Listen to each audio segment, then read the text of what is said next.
je me suis dit que c'était une bonne idée étant donné que j'en avais jamais fait. Et pour l'occasion, du coup, j'ai acheté un magazine. Alors, c'est un truc que je ne fais jamais, jamais, jamais. J'achète jamais de magazine comme ça. Donc, je sais pas s'il va être bien ou pas, mais bon, je me suis dit que il avait l'air plutôt pas mal. Et il y a pas mal de petits trucs à regarder dedans, donc on va découvrir ça ensemble en espérant que cette vidéo va vous plaire.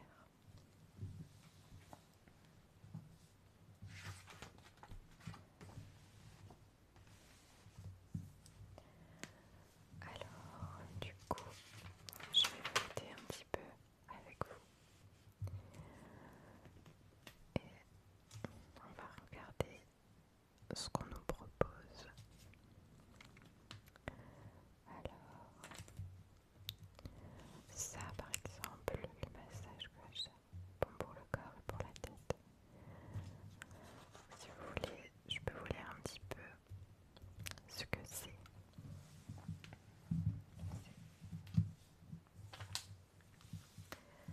Alors, débarquer d'Asie, ce nouveau soin est parfait pour le corps et pour l'esprit. D'ailleurs, il a de nombreux bienfaits, que ce soit pour la beauté de la peau, pour la santé. S'il déboule en Occident, en Chine, il est connu depuis des millénaires. Issu de la médecine traditionnelle, comme l'acupuncture, Gua Sha se traduit par gratter la maladie.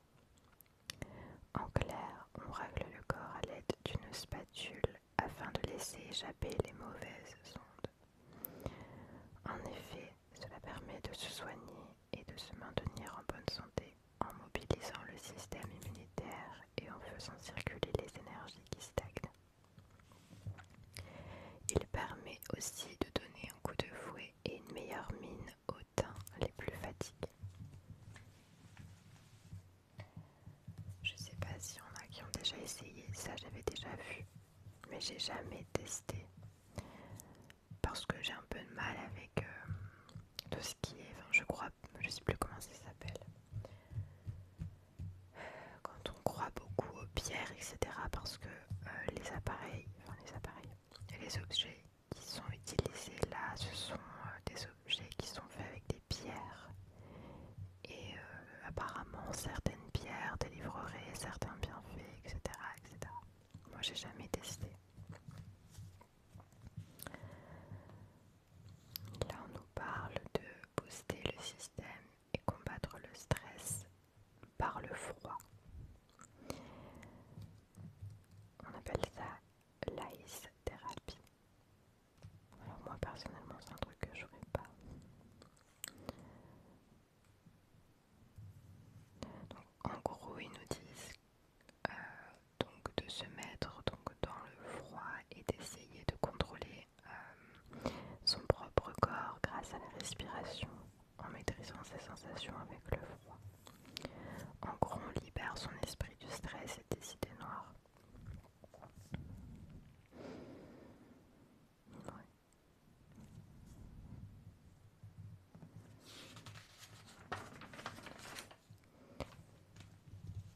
Ensuite, qu'est-ce qu'on a d'autre?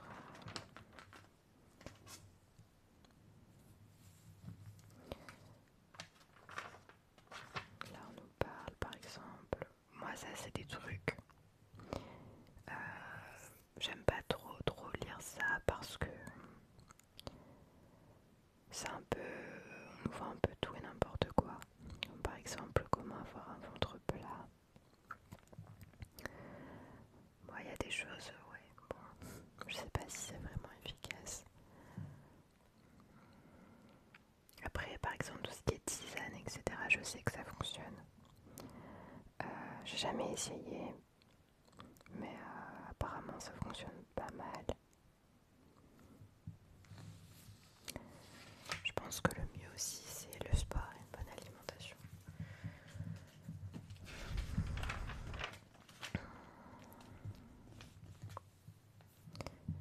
Alors là c'est la blouse, on adopte dans nos dressings. La blouse est une pièce incontournable de nos penderies située à façons et à de nombreuses occasions. Comment porter cette pièce phare du vestiaire féminin? Ne bougez pas, on vous montre une image. Personnellement, j'aime beaucoup celle-là. Ça, c'est super agréable en été parce que c'est hyper fin.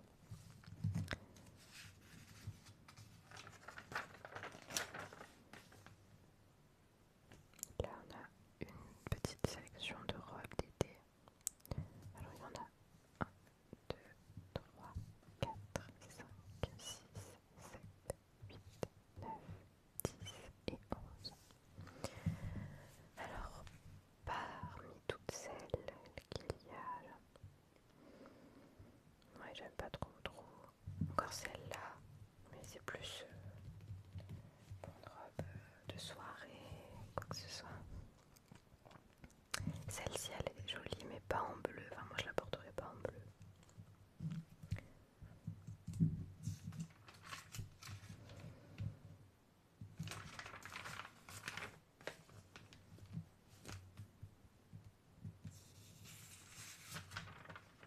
Alors je découvre un peu avec vous.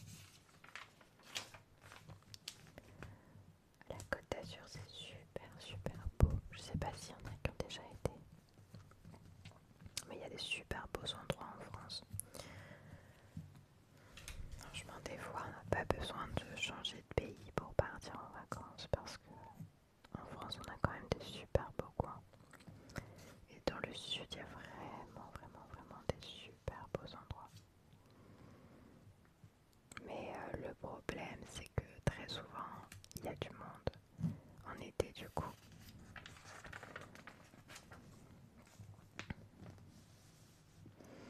Alors là on a un article sur comment soulager les maux de dos.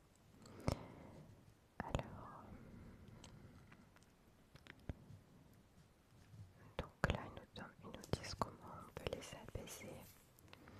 Donc là par exemple l'avis de l'expert, il dit dès qu'on ressent une douleur au niveau du dos, il faut s'auto-grandir au maximum pour étirer sa colonne vertébrale.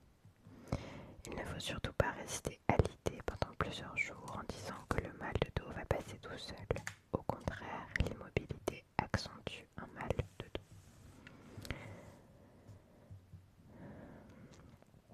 Ça peut être par exemple dû au stress. Là, ils nous disent une baisse de tonus ou un coup de stress entraîne un tassement des vertèbres qui fait qu'on se tient mal. Résultat, vu que les courbures vertébrales s'accentuent, les vertèbres ne sont pas soutenues correctement et c'est là que la douleur survient. Mais il peut y avoir également des origines inflammatoires comme là ils nous disent que le mal de dos donc, peut avoir une origine inflammatoire dans un cas sur 20. Dans ce cas, allez faire un petit tour chez votre médecin afin de lui expliquer votre problème. Logiquement, la prise d'anti-inflammatoires devrait grandement vous aider.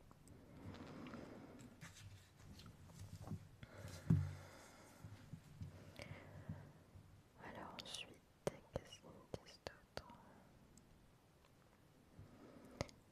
On peut consulter un ostéopathe.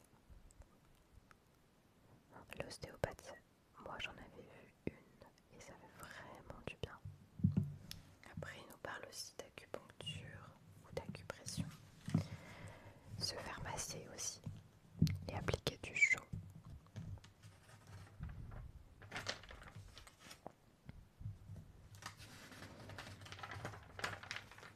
Donc là, on a des petites recettes.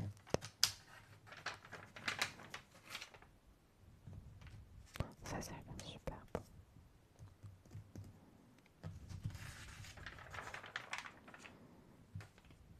Un cheesecake glacé, j'ai jamais goûté. Glacé, j'ai jamais goûté. Le cheesecake, j'en avais goûté un aux fruits rouges et c'est super bon. J'en avais même refait un une fois. Franchement, j'adore ce gâteau. Pourtant, je suis pas trop sucrée, mais ça, j'adore.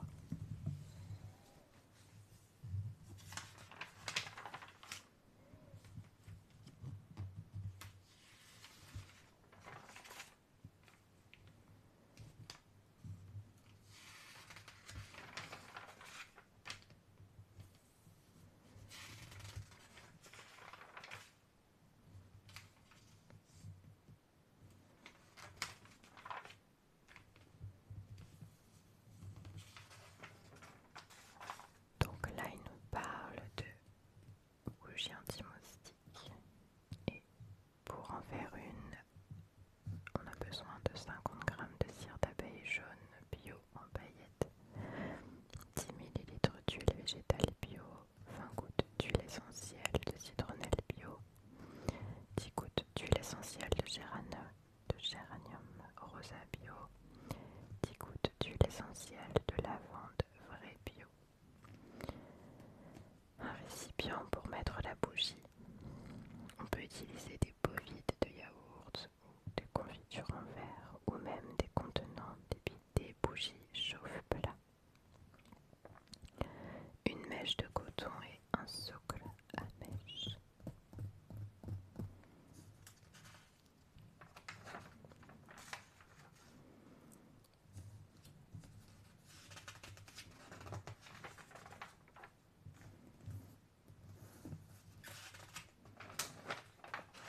Là on a les horoscopes. Alors je vais lire le mien, donc moi je suis Taureau.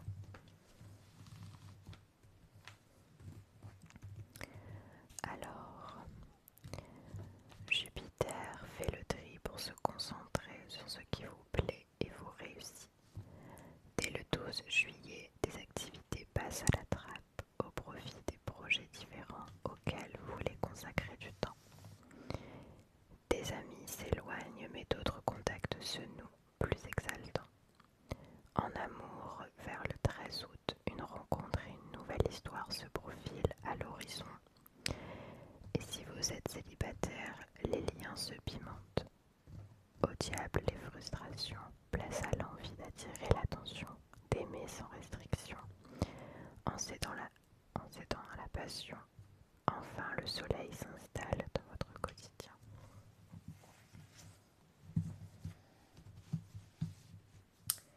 Je vais en lire un autre alors, au hasard, je vais prendre...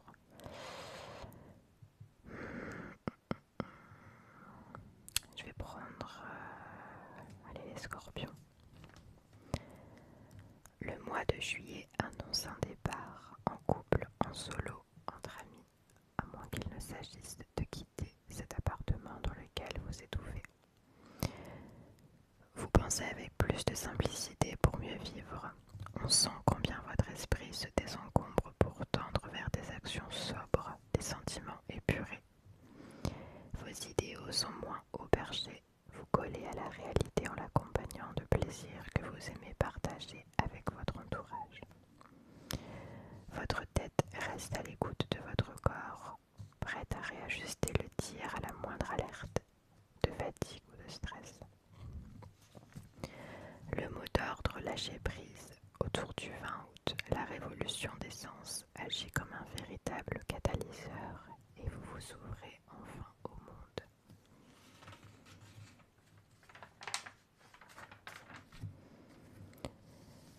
Allez, je vais en lire un dernier. On va lire Vierge. Pas de hasard, que des rendez-vous, en amour ou lors d'un entretien concluant dans le travail, ce qui provoquera chez vous un déclic libérateur. L'enjeu de l'année 2022 sera le duel Jupiter-Neptune. Il y a l'effet Jupiter et la manière de les interpréter, Neptune. La Vierge est réaliste, pragmatique. Voilà pourquoi vous vous sentez si fatigué autour du 18 juillet. Tout est en ébullition. Ajoutez un soupçon d'intuition, de subjectivité et l'accord sera parfait. Ne vous demandez plus ce que vous devez faire, mais comment vous voulez profiter des bonnes surprises. La fin de l'été sonnera comme une délivrance.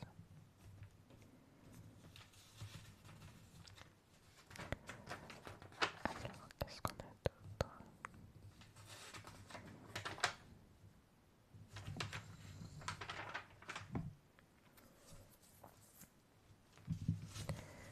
Là, on a un petit quiz sur quel touriste êtes-vous. Alors, je vais essayer de le faire. Je vais voir si j'ai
pour accompagner vos vacances.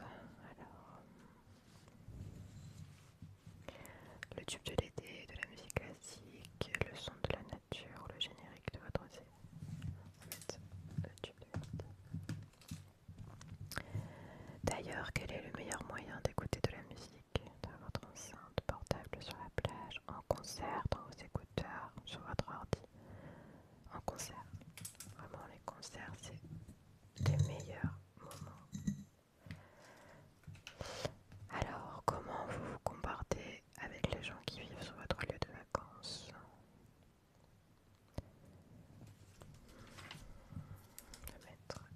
Vous échangez avec eux, ils ont forcément des choses à vous apprendre.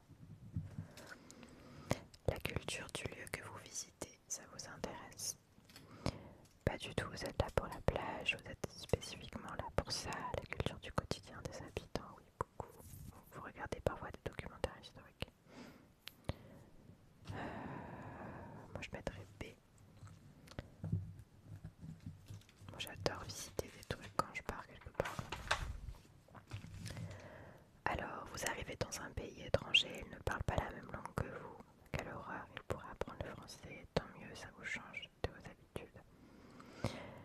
Pas de problème, vous avez emmené un lexique de page, vous n'avez pas de problème de communication avec votre chat. Réponse C. Moi, ça me gêne pas. Quand je suis partie en Pologne, je parlais pas polonais. Enfin, ça veut dire quelques mots, mais bon, c'est pas ça qui m'a aidé. Du coup, je parlais en anglais. Ensuite, d'ailleurs, est-ce que vous parlez une langue étrangère? Alors, ouais, je me débrouille en anglais et en espagnol seulement. Le reste, je me débrouille mieux en espagnol qu'en anglais d'ailleurs. Et qui vous accompagnera pour vos vacances? Bah, du coup, ma famille.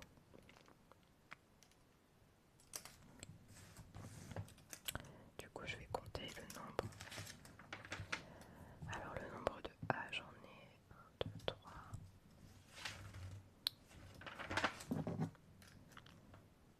J'ai 3 A. Je vais le noter parce que sinon je vais oublier. Le nombre de B, j'en ai 1, 2, 3, 4, 5, 6. Bon, je pense que le nombre de C, j'en ai pas. Ah si, j'en ai un. Et j'ai pas de D. Alors du coup, c'est le B. Donc vous avez un maximum de réponses B. Vous êtes la touriste intello. Vous êtes une citoyenne du monde et tant pis si ça sonne cliché. Vous adorez découvrir d'autres cultures, la musique, la langue, le théâtre, l'architecture, la cuisine. Vous voulez des choses qui vous changent du quotidien et vous êtes sympa et curieuse avec les locaux. Bah, c'est pas totalement faux, c'est vrai. C'est pas faux dans le sens où quand je pars en vacances, j'aime bien un peu découvrir l'endroit où je suis. Et c'est pas faux non plus pour le fait que j'aime le théâtre, l'architecture et tout ça. Bah, c'est pas si faux que ça. Comme quoi. Donc voilà pour cette petite vidéo.